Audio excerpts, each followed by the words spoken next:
Are the Chicago Police Department detectives really investigating this suspicious death, or are they protecting one of their own? Classified as an overdose, however, family members aren't convinced, citing bruises to her face and stating she didn't use hardcore drugs. Hey, everybody. This is Be About Them Facts. And somebody asked me to check this out and look at it with you guys to see what happened to Treasure Hendrix. Let's take a look. Detectives really investigating this suspicious death, or are they protecting one of their own? Classified as an overdose, however, family members aren't convinced, citing bruises to her face and stating she didn't use hardcore drugs. The tragic death of Treasure Hendrix went viral months after the incident took place. Many images of Treasure has been circulating all over the internet, from Facebook, Twitter to TikTok. Everyone wanted to know what really happened to Treasure.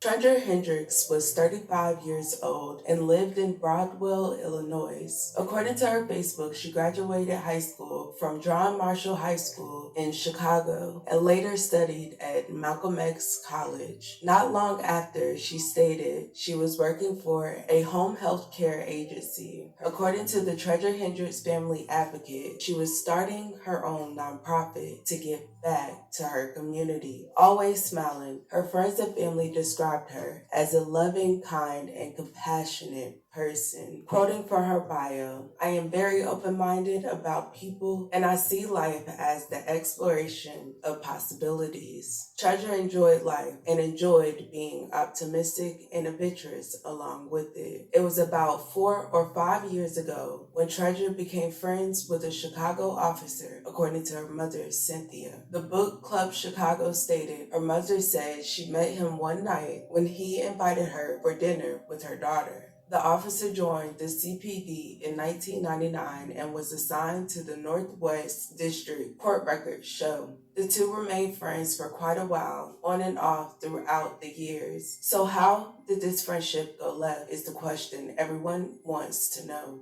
How did an innocent meetup at a pizza parlor turn into a night of an unsolved demise? So she just hooked up with him, became his friend, a cop, and she just disappeared. Okay, let's keep watching. 35-year-old Treasure Hendrix was found in an RV on August 19 in the 1500 block of Southwestern Avenue.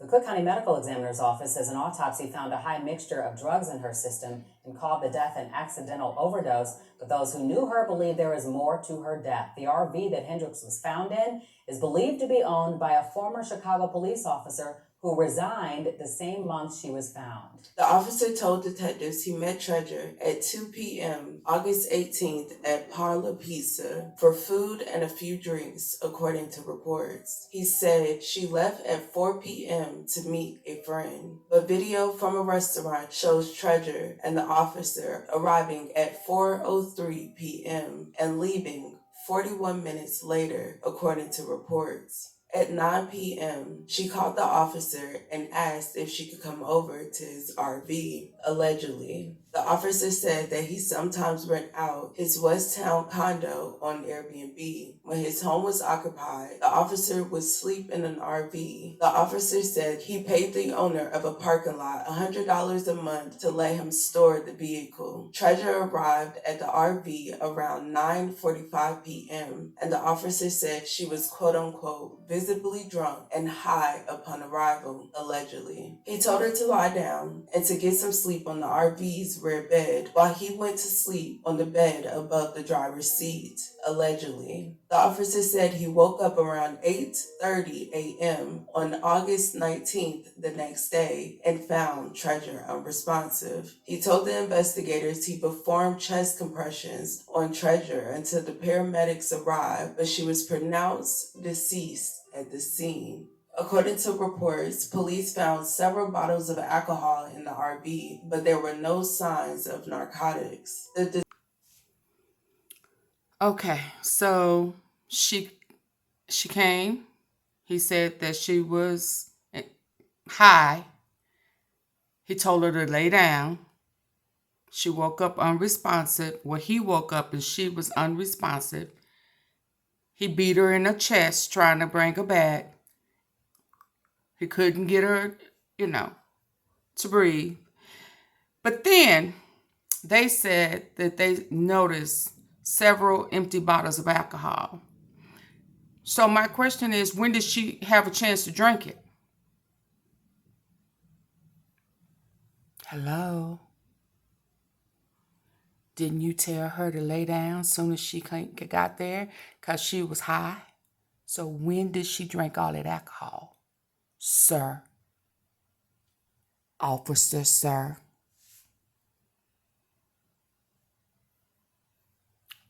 I'll wait. Oh, okay. The officer said she was quote unquote visibly drunk and high upon arrival, allegedly. He told her to lie down and to get some sleep on the RV's rear bed while he went to sleep on the bed above the driver's seat, allegedly. The officer said he woke up around 8:30 a.m. on August 19th the next day and found Treasure unresponsive. He told the investigators he performed chest compressions on Treasure until the paramedics arrived, but she was pronounced deceased at the scene. According to reports, police found several bottles of alcohol in the RV, but there were no signs of narcotics. The detective also noted that there were no signs of trauma to the body. The Cook County medical examiners called the death an accidental overdose.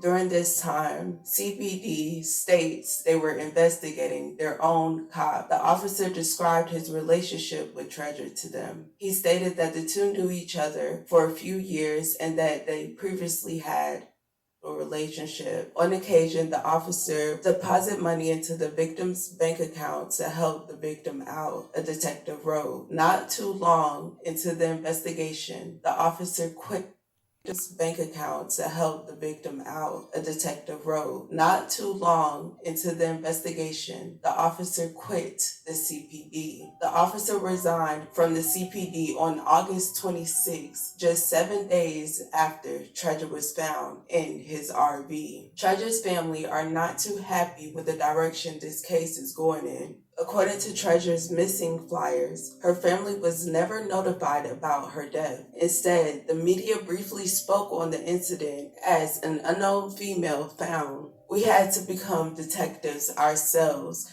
because nobody told us anything. Nobody ever knocked on my door to tell me that my Treasure had passed, Matsy said. The day after Treasure Hendrix's died, a man the family does not know knocked on the door of Cynthia Hendrix, Treasure's mother, and told her Treasure's car was abandoned in a parking lot and they needed to contact the police, Maxie said. The sisters drove around the area looking for Treasure Hendrix, unaware she was dead, Maxie said. When we found Treasure's car in the parking lot, it had been wiped out. Her laptop was there, but it was completely empty, Maxie said. We met a gentleman that told us that the police was there the day before. He said that they took away the body of a black woman from the RV parked near Treasure's car. That's how we found out my niece was dead. They reached out to the morgue to ask for the autopsy reports, asked police for information, and spoke with anyone who had details about Hendrix's death, Maxie said. Many members of the community protested in the name of Treasure. I'm coming to you all today because it's Protest for Treasure Day.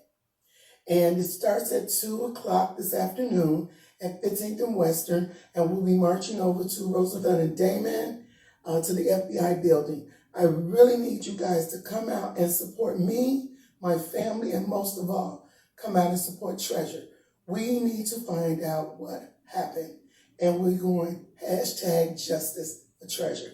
I'm going to be looking for you guys. I know everybody that's on my Facebook page, and I'm going to be looking for each and every one of you. Tell your friends, your family to come out with you and support. God bless this march for Treasure.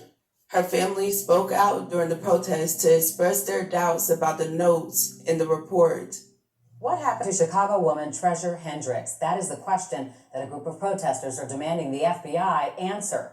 Waving pink flags, this group of 2 to 3 dozen people marched to Chicago FBI headquarters today. They think it's unlikely that Treasure would have been able to drive to the former officer's RV. The family also disputed that she used drugs. Treasure's aunt said Treasure drank, but she didn't do hard drugs. Her aunt also claimed she had bruises on her face and swollen lips, like if she hit something or something hit her. She didn't do that to herself. As of now, no one has been arrested or charged in her case, and the family demands answers.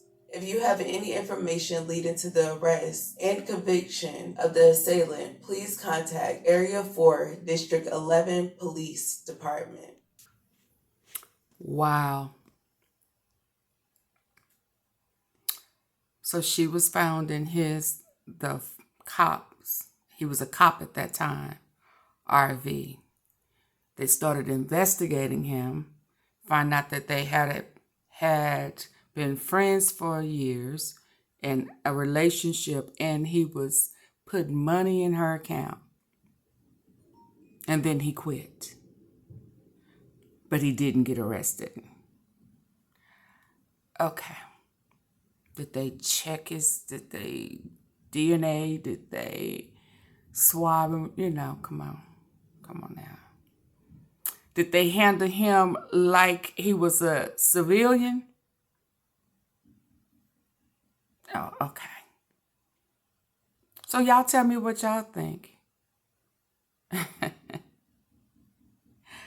Yeah. Down below any resources you think will be important for the family to have at this time and about how the police are handling this case. Let's talk about it down below. Let's respect each other's opinions in the comments, and please